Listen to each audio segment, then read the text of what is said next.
So this started in 2009 when I went to Missouri to visit some friends for Christmas break. The house my friends lived in used to be an old hospital during a time when the appendectomy was still in its infancy. My niece's room was the OR, and my room was the morgue.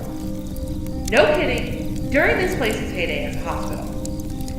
I didn't mind anything about this, to be honest.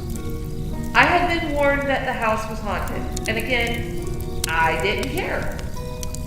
Summer of 2010, I moved down to Missouri and was staying with my friends until I could get on my feet. And the first thing I do when I get there is hang up my white rosary beads. I did have it blessed when I got it, so I knew if I were to hang it up, whatever was skulking about the house wouldn't mess with me. That wasn't a bad idea, but it seemed to invite the wrath of Robert.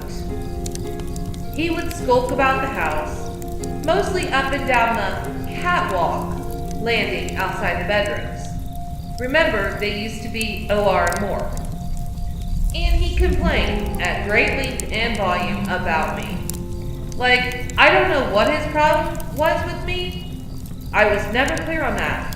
And now, 8 years later, I still don't know, and I've not been in that house since 2011. The entire time I lived there, I want to say roughly 8 months or so, we didn't get along at all. There were 2 times I remember that really annoyed me more than anything.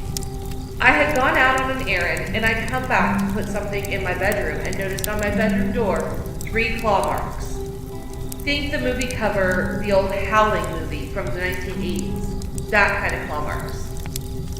So I noticed that he never, ever went into my room.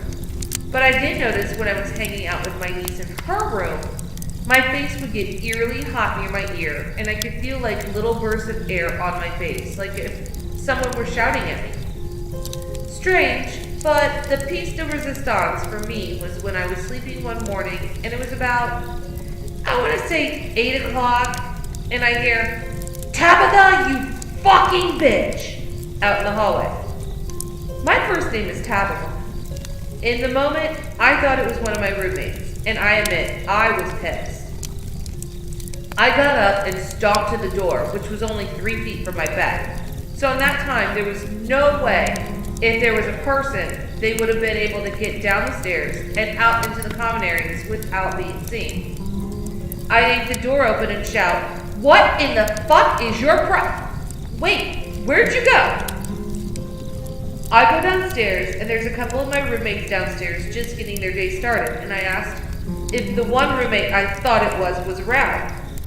They legit looked at me like I'd lost my damn mind. The wife of the couple says to me, "Sweetie, don't you remember? He went to Arkansas a few days ago. He won't be back till this weekend." Huh, well then.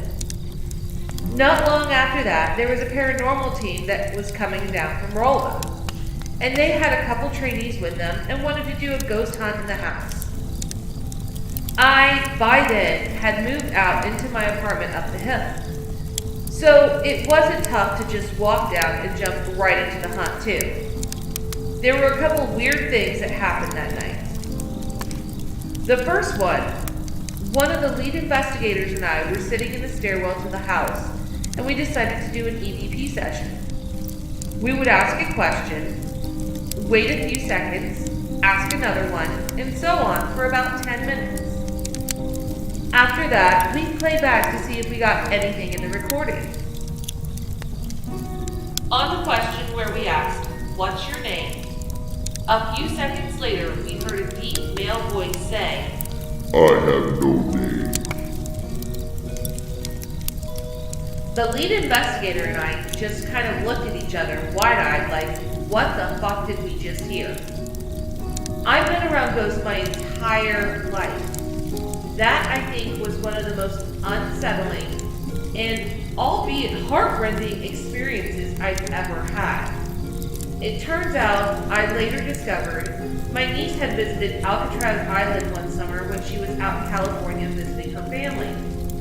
While she was there, she had grabbed a chunk of rock off the island and brought it back with her to Missouri. Wonder if some thing or one was maybe attached to it.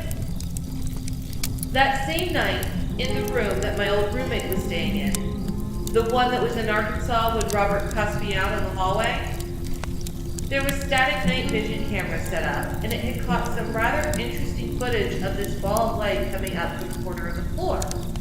It went off the floor, kind of floated a few feet into the center of the room, and it stretched and writhed into these weird shapes and contorted and twisted about and then disappeared into the ceiling.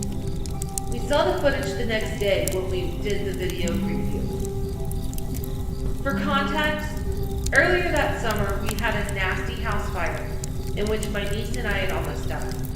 Because of this fire, 2 of the bedrooms needed to be completely gutted, which caused a lot of activity to start kicking up, almost at full volume.